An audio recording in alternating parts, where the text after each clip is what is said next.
नमस्कार, बहुत स्वागत है आप सभी का। मैं हूं आपके साथ सिरांधा शेखर। कोरोना से जुड़ी हर अपडेट हम आपको देंगे, लेकिन सबसे पहले आपसे ये अपील करना चाहूंगी कि कोरोना बंदी का सही तरीके से पालन करें, तभी हम कोरोना को हरा सकते हैं, कोरोना के चेन को ब्रेक कर सकते हैं। इसलिए घर पर रहिए और सुरक्षित रहिए, साथ ही दूसरों को भी सुरक्षित रखिए।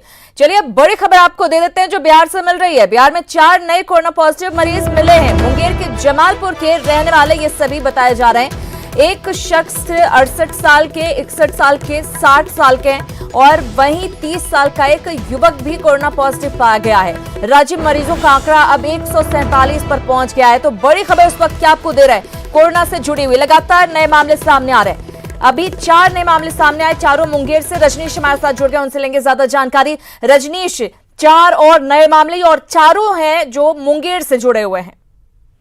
बिल्कुल, देखिए सुबह का वक्त है और पहले फेज का ये अभी टेस्ट आया है रिपोर्ट अभी, और उस रिपोर्ट में 4 एक साथ पॉजिटिव मरीज मिलने के बाद कहीं ना कहीं फिर से चिंता बढ़ गई है। मुंगेर जो पहले से 7 दिनों से लगातार हाई रिस्क जोन बना हुआ है और वहां पर जो ठीक होने वाले मरीज हैं उनकी संख्या में लगातार कमी देखी जा रही है। यानी अगर मुंगेर की बात करें तो अब तक मात्र 6 मरीज ठीक हुए हैं। पॉजिटिव की संख्या 31 है, जबकि 6 मरीज ठीक हुए हैं। जबकि स्वास्थ्य विभाग की माने तो सिर्फ एक मरीज के संक्रमण की वजह से पूरे मुंगेर में लगातार लोग संक्रमित हो रहे हैं। अभी जो मामला आया है ये जमालपुर सदर बाजार का मामला है, जहां पर 3 महिलाएं पॉजिटिव पाया गया है। साथ ही एक जो युवक है 30 वर्षीय, उनमें पॉजिटिव पाया गया है। रजनीश, लेकिन एक बात जानना चाहूंगी, आखिर क्या वजह है कि रिकवर होने की रफ्तार इतनी धीमी है मुंगेर में? बिल्कुल, अगर 5 दिनों की बात कर ले, पूरे बिहार में जो रिकवर होने की जो रफ्तार है उसमें काफी कमी आ गई है। यानी राज्य में आंकड़ा बढ़कर 147 पहुंच गया है, जबकि 5 दिन पहले जो 42 मरीज ठीक हुए थे उसके बाद एक भी मरीज में सुधार नहीं हो सका। तो ऐसे में कहीं ना कहीं चिंता बढ़ रही है और लोगों से न्यूज 18 लगातार जो अपील कर रहा है कि आप लॉकडाउन का पालन अब भी करें, कोरोना बंदी का कहीं ना कहीं दुरुपयोग नहीं करें, लेकिन वो सड़कों पर आज नहीं दिख रहा है और लोग आसानी से सड़क पर निकल रहे हैं। कोरोना बंदी को तोड़ते हुए नजर आ रहे हैं। रजनीश, जानना चाहूंगी, क्या ये सभी लोग उस शख्स के सीधे संपर्क में आए थे जो पहले संक्रमित हुआ था, या फिर अलग अलग लोगों के संपर्क में आने के बाद उनको कोरोना हुआ है? क्या एक ही परिवार से ताल्लुक रखते हैं या फिर अलग अलग परिवार से ताल्लुक रखते हैं?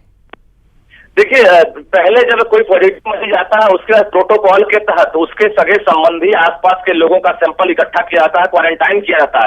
उसी दौरान काफी देर हो जाती है। ये जो प्रोसेस है इसमें तकरीबन 4 से 5 दिन का वक्त लग जाता है जब कोई केस डायग्नोज होता है। तो ऐसे में जो मुंगेर का केस सामने आया था पहला मरीज का, उसके बाद ये धीरे धीरे जो है डायग्नोज करने में वक्त लग गया है और धीरे धीरे संक्रमण की जो क्षमता है वो लगातार बढ़ रही है और वायरस बढ़ रही है, जिस पर नियंत्रण करने की जरूरत है और जांच में तेजी लाने की जरूरत है। इसमें लोगों को भी सहयोग करना होगा। रजनीश, बहुत धन्यवाद इस जानकारी के लिए। हम आपको बता दें कि आंकड़ा बढ़ गया है, 147 अब आंकड़ा हो गया। 4 नए केस मुंगेर से सामने आए। आइए अब जानते हैं कोरोना पर बिहार भर का हाल क्या, अलग अलग जिलों में क्या, अलग अलग इलाकों में स्थिति बनी हुई है, वो आपको बताते हैं। बिहार में कोरोना का कुल जो आंकड़ा है पहुंच गया है 147 पर। वहीं आज दरअसल मुंगेर से 4 नए केस सामने आए हैं, जिसके बाद 147 पर आंकड़ा पहुंचा है। बिहार में कुल 102 अब एक्टिव केस हो गए जो लोग पीड़ित हैं, बाकी लोगों ने रिकवर कर लिया है। नालंदा में अब तक 31 मरीज कोरोना के पाए गए हैं। इसके साथ ही मुंगेर की बात करें, यहां पर भी 31 पॉजिटिव केस कोरोना के सामने आ चुके हैं। साथ ही सीवान, जो कि बहुत ज्यादा संक्रमित शुरू से था, 29 संक्रमित केस यहां पर सामने आए हैं। पटना में कल 8 मरीज कोरोना के सामने आए। लगातार जांच चल रही है और उसके बाद नतीजे भी सामने आ रहे हैं। इलाज के बाद 43 लोगों ने रिकवर किया, वो ठीक हो चुके हैं। कोरोना की जद में आने के बाद बिहार के 17 जिले जो हैं अब कोरोना से प्रभावित हो चुके हैं। 7 जिलों में एक कोरोना का मरीज अभी तक सामने आया है। तो ये तमाम अपडेट और आपको बिहार के नक्शे के जरिए दिखाते हैं जिलावार क्या आंकड़ा है। आप देख सकते हैं अलग अलग जिलों में अभी क्या स्थिति बनी हुई है। अभी सबसे ज्यादा नालंदा प्रभावित है और मुंगेर में दोनों जगह पर 31 केस आए। सीवान में 29, पटना में 16, लखीसराय में 1, सारण में 1, बेगूसराय में 9, इसके अलावा शिवहर में 1, गोपालगंज में 3, गया में 5, नवादा में 3, भागलपुर में 5, बक्सर में 8, वैशाली, भोजपुर, सासाराम और बांका में 1 मरीज संक्रमित अभी तक कोरोना से पाए गए हैं। हालांकि तमाम जगहों पर प्रशासन पूरी कोशिश में जुटा हुआ है कि किस तरह से नियंत्रण इस पर पाया जा सके, लेकिन बहुत जगहों पर लोग तो सहयोग कर रहे हैं, कई जगहों पर लोगों का सहयोग नहीं देखने को मिल रहा है। इधर खतरनाक कोरोना वायरस से बचने का सिर्फ एक ही उपाय सोशल डिस्टेंसिंग जो लगातार बताया जा रहा है, लेकिन पीएम और सीएम के बार बार समझाने के बाद भी कुछ लोग समझने को तैयार नहीं है। आपको तस्वीर भी हम दिखाते हैं, हम ऐसा क्यों कह रहे हैं। जो तस्वीर आप देख रहे हैं वो पटना के मीठापुर सब्जी मंडी की है। तस्वीर सुबह 10 बजे के करीब की है। तस्वीरों में आप देख सकते हैं कि कितनी बड़ी संख्या में लोग सब्जी खरीदने के लिए मंडी में पहुंचे हैं। भीड़ लगा दिया यहाँ पर। यहाँ कोई सोशल डिस्टेंसिंग के नियम का पालन करता नजर नहीं आ रहा है। अगर यही हाल रहा तो खतरनाक कोरोना वायरस के संक्रमण को रोकना संभव नहीं हो पाएगा। ये इतनी तेजी से फैलेगा कि इसकी हम कल्पना भी नहीं कर सकते, और इस बात को लोग दरअसल समझ नहीं पा रहे हैं। तस्वीरें आप देखिए, सब्जी मंडी की तस्वीर आपको दिखा रहे हैं। आप देख सकते हैं कि कितनी भीड़ यहाँ पर लगी हुई है और कोई भी सोशल डिस्टेंसिंग का पालन करता हुआ नजर नहीं आ रहा है। ये जरूरी तो नहीं कि हर वक्त प्रशासन की तरफ से आपको सख्ती आपके ऊपर की जाए तभी आप नियमों का पालन करेंगे। आपकी खुद भी जिम्मेदारी बनती है कि आप समझें कि आखिर सरकार की तरफ से, प्रशासन की तरफ से क्यों आपको कहा जा रहा है ऐसा, क्योंकि आपकी खुद की जान खतरे में पड़ सकती है और साथ ही आप दूसरों की जान भी खतरे में डाल रहे हैं। खबर पटना से सट्टे मनेर की है, जहां पर व्यापपुर में बैंक से पैसे निकालने के लिए बड़ी संख्या में महिलाएं पहुंची। इन्हें रोकने वाला यहां पर कोई नहीं है। ये एक दूसरे से सट कर खड़ी हुई हैं। तस्वीरें देखिए आप, कैसे भीड़ लगी हुई है। ये तस्वीरें बताने के लिए काफी हैं कि यहाँ पर खुलेआम सोशल डिस्टेंसिंग का मखौल उड़ाया जा रहा है। बैंक के बाहर जमा भीड़ का जायजा लिया न्यूज 18 संवाददाता अमित कुमार ने। प्रधानमंत्री नरेंद्र मोदी लगातार देशवासियों से जो है वो सोशल डिस्टेंस मेंटेन करने की अपील कर रहे हैं, लेकिन आपको दिखाना चाहेंगे, ये देखिए, ये मनेर का बैंक ऑफ इंडिया का ये शाखा है। जहाँ पे देख सकते हैं कि किस तरह से जो महिलाएं हैं वो पैसा निकालने यहाँ पे आई हैं और कैसे सोशल डिस्टेंस का यहाँ पे मखौल उड़ाया जा रहा है। सीधे तौर पे ये तस्वीर बयां करती है कि इन लोगों पे प्रधानमंत्री नरेंद्र मोदी, मुख्यमंत्री नीतीश कुमार की अपील का कोई असर नहीं है, कोई खासा असर नहीं है। तो देख सकते हैं कि किस तरह से ये महिलाएं जो हैं वो पूरे तौर पे सोशल डिस्टेंस का कह सकते हैं तो मखौल उड़ा रही हैं। तो हम जानते भी, कुछ महिलाओं से बात भी करेंगे, जानने की कोशिश करेंगे कि आखिर ये लोग जो है सोशल डिस्टेंस का अनुपालन क्यों नहीं कर रहे हैं, आखिर इनको क्या अपनी जान की नहीं पड़ी है। ये बताइए, कहाँ आई हैं आप? कहाँ आई हैं? बैंक में। बिल्कुल, देखिए अम्मा, आप पैसा निकाल ली? नहीं, अब गए रहे। अभी आए हैं? हाँ। अच्छा, ये बताइए कि यहाँ इस तरह से एकदम से आप लोग, तो हम तो अंतिम में नहीं हुआ, कहीं के भीड़ में अब मिटत है, अब मिटत है। और भी कुछ महिलाएं, ये बताइएगा, ये इधर देखिए आप, इधर देखिए, इधर देखिए, ये बताइए आप लोग कहाँ आई हैं?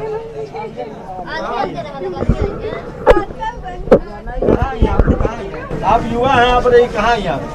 बैंक के पास है। तो आपको नहीं पता कि हम लोग तो दूरी पे हैं, तो दूरी पे तो हम लोग है ये हैं। तो देखिए, ये सीधे तौर पे ये जो तस्वीर है वो कहीं ना कहीं इस बात को तस्दीक कर रही है कि ये जो लोग हैं ये जागरूक नागरिक नहीं है। इन्हें जो है एक दूसरे की नहीं पड़ी है, ना अपनी जान की परवाह है, ना अपने आसपास के लोगों की जान की परवाह है। और यही वजह है कि सीधे तौर पे ये तमाम लोग जो हैं वो सोशल डिस्टेंस का यहाँ पे मखौल उड़ा रही हैं। तो कहीं ना कहीं ये तस्वीर जो है वो चिंता की बात है। ये तस्वीर जो है वो चिंतित करती है। ऐसे में ज़रूरत है शासन प्रशासन के लोगों को, इन लोगों को आकर के एक दूसरे से अलग करवाने की, एक दूसरे से डिस्टेंस मेंटेन करवाने की, ताकि अगर कोरोना की त्रासदी जो है वो यहाँ तक ना पहुँचे, कोरोना जो है यहाँ पाँव न पसारे। कैमरा पर्सन अजय दुबे के साथ अमित कुमार, न्यूज 18 मनेर। और सोशल डिस्टेंसिंग का माहौल उड़ाने वाली अगली तस्वीर गया की है, जहां डीआरडीए कार्यालय में अनाज लेने के लिए सैकड़ों की संख्या में लोग पहुंच गए। यहां भी कोई कोरोना को लेकर गंभीर नहीं दिख रहा है।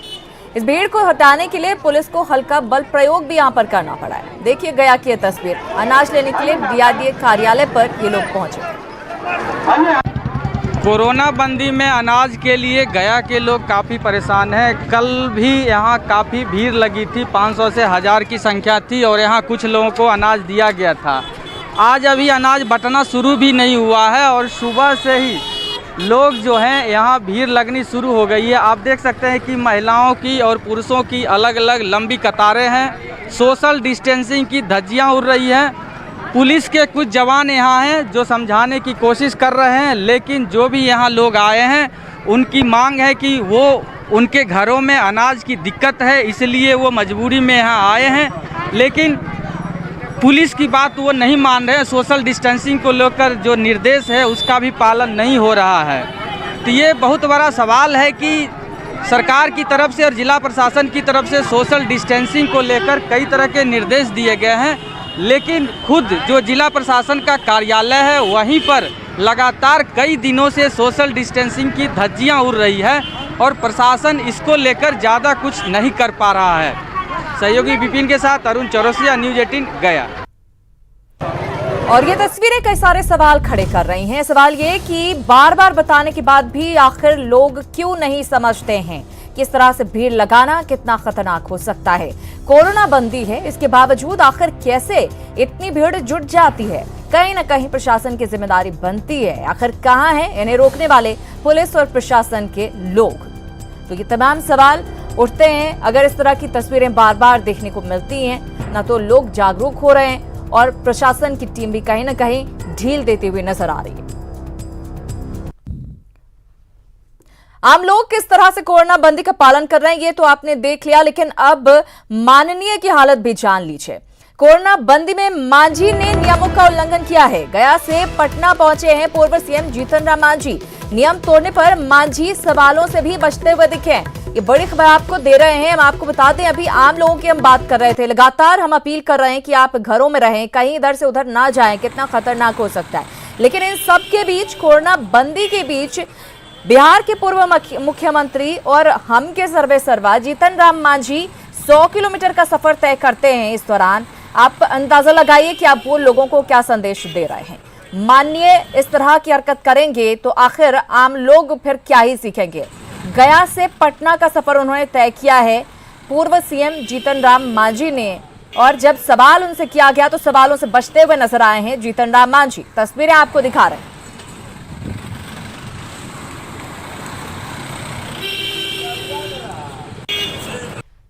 आप भले ही विधानसभा अध्यक्ष की बात बोल रहे हैं, लेकिन आपको नहीं लग रहा कि इस लॉकडाउन के दौरान अगर 100 किलोमीटर का सफर कोई तय करता है, आता और जाता है, तो ये नियम के विरुद्ध है फिलहाल इस वक्त? हम नहीं समझते हैं। जब 20 तारीख से जब काम करने का कुछ छूट मिली है, उस छूट का लाभ लेते हुए हम लोगों ने ऐसा किया है। 19 तारीख को क्यों नहीं गए थे हम? 18 तारीख को क्यों नहीं आए? या 22 मार्च से क्यों नहीं आए? इस चीज़ को आप क्यों नहीं समझते हैं? तो 20 तारीख के बाद सर ये बोला गया था ना कि जहाँ पे कुछ काम अगर हो, जो छोटे छोटे फैक्ट्री हैं, जो कामगार हैं, उनके लिए निकला गया था। ये भी तो काम था। माननीय अध्यक्ष महोदय ने विधानसभा क्यों, सचिवालय क्यों बुलाया? तो आपको बोला गया था कि सशरीर हाजिर होने के लिए कि आप वीडियो कॉन्फ्रेंसिंग से भी कर सकते हैं। इसका कोई मतलब है कि अगर वही कहा जाता कि वीडियो कॉन्फ्रेंसिंग के माध्यम से किया जाए तो वो भी करते। वैसा कुछ नहीं था, इसलिए सशरीर रूप उपस्थित हुए। ये थे हमारे साथ बिहार के पूर्व मुख्यमंत्री जीतन राम मांझी, जो महाकाल से विधानसभा के एक कार्यक्रम में भाग लेने के लिए पटना पहुंच गए और पटना से वापस महाकाल भी जा रहे हैं, वो भी लॉकडाउन के दौरान। कैमरामैन सुबोध के साथ आनंद अमृतराज, न्यूज़ 18 नेटवर्क, पटना। तो जीतन राम मांझी के अपने ही तर्क हैं, लेकिन उनकी इस हरकत पर सवाल उठता है। आप माननीय हैं तो क्या आप नियम तोड़ेंगे? सवाल उठना लाजमी हो जाता है। क्या आम और खास के लिए अलग अलग नियम है? जब आम लोगों को लगातार समझाया जा रहा है आपको ज्यादा जिम्मेदार होने की जरूरत है। आप अगर कानून तोड़ेंगे तो आम लोग आपसे क्या सीख लेंगे? आम लोग अगर जगह जगह पर भीड़ लगा रहे हैं तो हम तो यही समझेंगे कि जब जिम्मेदारों की ये स्थिति है तो आम लोग और क्या करेंगे। आनंद अमृतराज खुद हमारे साथ जुड़ गए, हमारे सहयोगी, उनसे ज्यादा बातचीत करेंगे। आनंद, एक जिम्मेदार शख्स जब इस तरह की हरकत करता है तो वाकई सवाल उठना लाजमी हो जाता है कि क्या माननीयों के लिए नियम अलग हो जाता है? क्या उन्हें नहीं समझ आ रहा है कि अभी कितनी गंभीर स्थिति है और लोगों के बीच ऐसा करने से क्या संदेश जाएगा? देखिए सुरेंद्र, बिल्कुल आपने सही सवाल उठाया और यही सवाल हमने जीतन मांझी से भी सवाल किया था कि आप बिहार के पूर्व मुख्यमंत्री, एक पार्टी के राष्ट्रीय अध्यक्ष हैं, और अगर कुछ इस तरह से कदम उठाते हैं, वो भी 100 किलोमीटर का सफर तय करके आप लॉकडाउन का उल्लंघन करके पटना पहुंचते हैं, और यही नहीं, जीतन राम मांझी ने कहा कि मैं वापस आज फिर लौटूंगा। उसके बाद भी हमने सवाल पूछा कि जब आम और खास के लिए क्या अलग अलग नियम होनी चाहिए, तो उन्होंने जिस तरीके से कहा कि आम सब लोगों से हमारी तुलना क्यों करते हैं, तो बड़ा हैरानी करते हैं ये पूरा सवाल इस बात को लेकर भी उठ रहा है कि कैसे जीतन राम मांझी को पटना आने की इजाजत मिल गई। क्या कि गया के जिला प्रशासन ने उनको इजाजत दी थी? क्योंकि अभी ये हो रहा है कि कोई भी अगर पटना, कोई भी अपने इलाके से बाहर जा रहा है तो उसकी जानकारी उसे देनी पड़ती है, क्यों जा रहा है उसका वजह बताया जाता है। लेकिन जीतन राम मांझी ने बार बार ये कहा कि विधानसभा कार्यालय की तरफ से मुझे फोन आया था कि आप कोई मीटिंग में भाग ले सकते हैं, लेकिन जो हमारे पास जानकारी है, मीटिंग में भाग लेने के लिए उन्हें पटना आने की जरूरत शायद नहीं पड़ती अगर वो वीडियो कॉन्फ्रेंसिंग के माध्यम से भी करते। बहरहाल जो भी सिद्धांत था, लेकिन एक बात तो तय है कि अगर कोई बड़े माननीय इस तरीके से नियम का उल्लंघन करेंगे तो कल के तारीख में जो पटना के सड़कों पर जो हम नजारा देख रहे हैं, कोई मोटरसाइकिल से निकलता है, कोई घर से निकलता है तो पुलिस लाठीचार्ज करती है, उस पर फाइन करती है, कई तरह के सवाल खड़े करके पुलिस उस पर कार्रवाई करती है। तो आम लोगों के साथ ऐसा क्यों नहीं? आम लोगों के साथ ऐसा तो खास लोगों के साथ ऐसा क्यों नहीं? और ये बड़ी हैरानी की बात है कि वो ये भी कह रहे हैं कि अभी मैं गया भी वापस जाऊंगा, यानी कि उन्हें अपनी गलती का एहसास नहीं हो रहा है।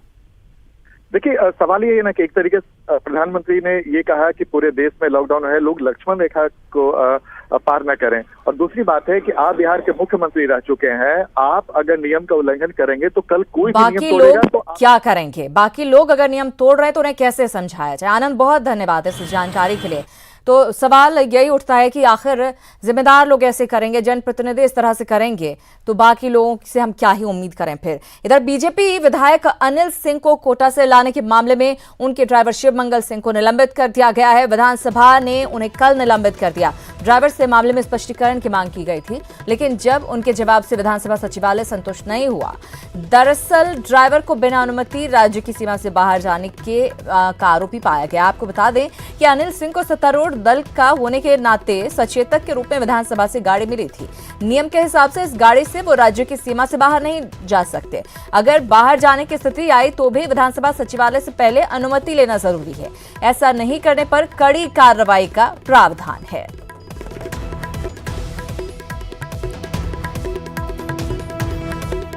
कोटा गाड़ी ले जाई गई और अगर गाड़ी ले जानी भी थी तो अनुमति लेने की दरकार थी, जो अनुमति नहीं ली गई। अब ड्राइवर को, जो विधायक के ड्राइवर हैं, कार्रवाई की गई है, सस्पेंड किया गया है। लेकिन सवाल ये है कि क्या विधायक को इतनी समझ नहीं थी कि बिना अनुमति के वो गाड़ी ले जा रहे थे? उसके बाद जब ट्रैवल करने के लिए मना किया गया है तो कैसे उन्होंने ट्रैवल किया? न्यूज़ 18 सवाल उठा रहा है। अब सवाल यही उठ रहे हैं कि मामला एक ही तो विधायक दोषी कैसे नहीं? जब एक ही मामला है, गाड़ी आप क्यों ले गए सीमा के बाहर, तो सिर्फ ड्राइवर को निलंबित करने से क्या होगा? सीमा के बाहर जाने पर विधायक को भी निलंबित करना चाहिए, क्योंकि उनकी वजह से ही ड्राइवर गया। क्या ड्राइवर को निलंबित कर विधायक को बचाने की कोशिश की जा रही है? ये तमाम सवाल उठ रहे हैं इस पूरी घटना के बाद और इस एक्शन के बाद कि ड्राइवर को फिलहाल निलंबित किया गया है, लेकिन विधायक पर कोई एक्शन नहीं लिया गया है।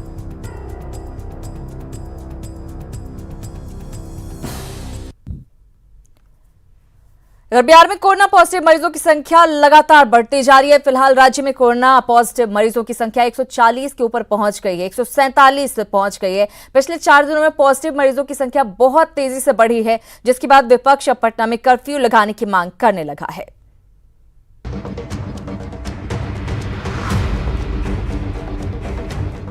बिहार में कोरोना का संक्रमण तेजी से फैलने लगा है। पिछले 4 दिनों में 57 नए मामले सामने आ गए हैं। बड़ी बात है कि 22 अप्रैल को सामने आए 17 कोरोना पॉजिटिव मरीजों में 8 मरीज सिर्फ पटना के हैं, जिसके बाद विपक्ष खासकर आरजेडी नेता पटना में कर्फ्यू लगाने की मांग कर रहे हैं। विपक्ष ने सरकार पर स्क्रीनिंग के नाम पर खाना पूर्ति करने और टेस्ट में घटिया किट के इस्तेमाल का आरोप लगाया है। न जांच किट है, न किसी तरह का कोई जांच होता है। अगर जांच इसी तरह सरकार अगर लापरवाह रही तो बिहार कोरोना का राजा हो जाएगा और यहाँ हर आदमी, चाहे हम हो आप हो, इसके शिकार बनेंगे। इसलिए माननीय मुख्यमंत्री से मैं कहूंगा कि लॉकडाउन का पालन कराइए और पटना में कर्फ्यू लागू कीजिए बिहार में। विपक्ष के आरोपों पर सत्ताधारी जनता दल यूनाइटेड के प्रवक्ता राजीव रंजन का कहना है कि जो भी जरूरी कदम है वो सरकार उठा रही है, लोग बस कोरोना बंदी का ठीक से पालन करें। हालात आज भी नियंत्रण के बाहर नहीं है, लेकिन जिन नए इलाकों में नए मामले सामने आए हैं उससे एक बात बिल्कुल साफ है कि लॉकडाउन का 100% अक्षरशः पालन और सोशल डिस्टेंसिंग के साथ लोग घरों में रहें, इसके सिवाय इसका कोई वैज्ञानिक समाधान नहीं है। बिहार में हाल के दिनों में कोरोना पॉजिटिव मरीजों की संख्या का बढ़ना चिंताजनक है, लेकिन विपक्ष का सिर्फ विरोध के नाम पर विरोध करना सही नहीं है, वो भी ऐसे समय में जब कोरोना को हराने के लिए एकजुटता जरूरी है। न्यूज़ 18 के लिए पटना से रवि एस नारायण की रिपोर्ट। और कोरोना से जुड़ी तमाम खबरें आपको दिखाएंगे। इस वक्त बड़ी खबर सुपौल से मिल रही है। सुपौल में गैस एजेंसी के कर्मचारी को गोली मार दी गई है। 4 अपराधियों ने इस घटना को अंजाम दिया है। कर्मचारी से 75,000 रुपए भी लूट लिए गए हैं। राघोपुर के धर्मपट्टी का ये पूरा मामला है। वारदात के बाद पुलिस घटनास्थल पर पहुंच चुकी है। बड़ी खबर सुपौल से आपको दे रहे हैं, जहां पर गैस एजेंसी के कर्मचारी को गोली मार दी गई है। 4 अपराधियों ने इस घटना को अंजाम दिया है। कर्मचारी के पास जो 75,000 रुपए थे वो भी लूट लिए गए हैं। राघोपुर के धर्मपट्टी में यह घटना घटी है। वारदात के बाद पुलिस घटनास्थल पर पहुंच गई है और मामले की जांच में जुटी हुई है।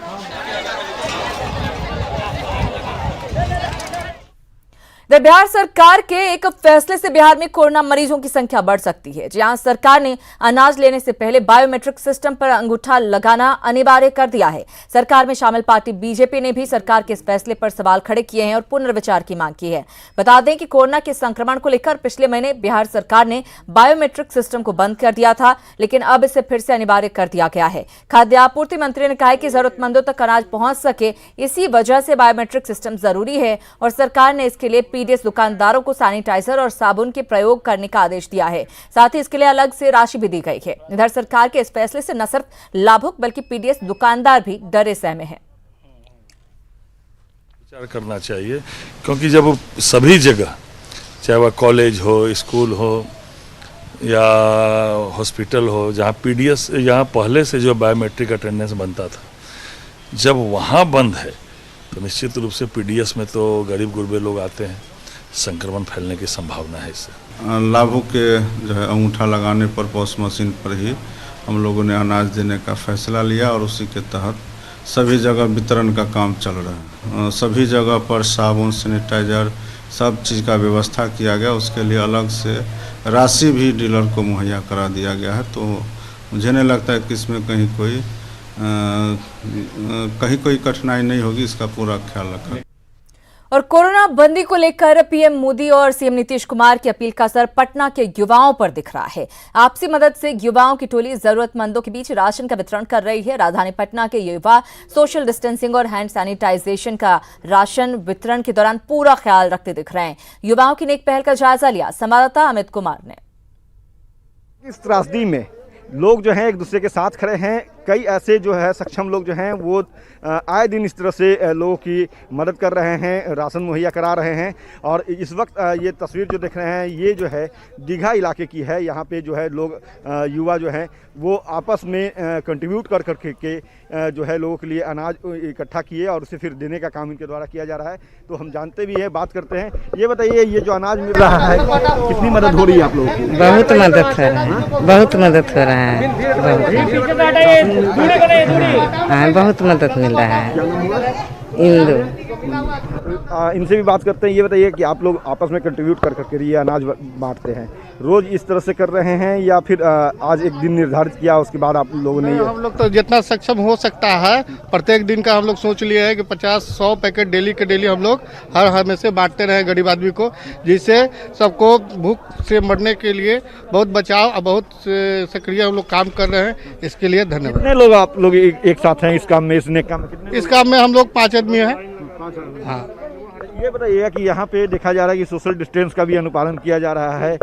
तो ये जो है प्रधानमंत्री ने भी कहा है, तो उसका अनुपालन कर रहे हैं। यहाँ जो लोग आते हैं वो भी करते हैं? हाँ, लोग आते हैं वो भी, उनको सैनिटाइज हाथ भी करवाते हैं और लोगों को सोशल डिस्टेंस का ही सब कुछ ख्याल रख करके हम लोग बांटने का काम कर रहे हैं। सबसे बड़ी बात है कि ये तस्वीर कहीं न कहीं आपसी भाईचारगी को दिखाता है। आपस में जो है प्रधानमंत्री ने भी कहा है कि आप एक दूसरे का सहयोग करें, हाथ बढ़ाएं, तो वो कहीं न कहीं प्रधानमंत्री का अपील का असर जो है वो भी यहाँ पे दिख रहा है। कैमरा पर्सन अजय दुबे के साथ अमित कुमार, न्यूज़ 18।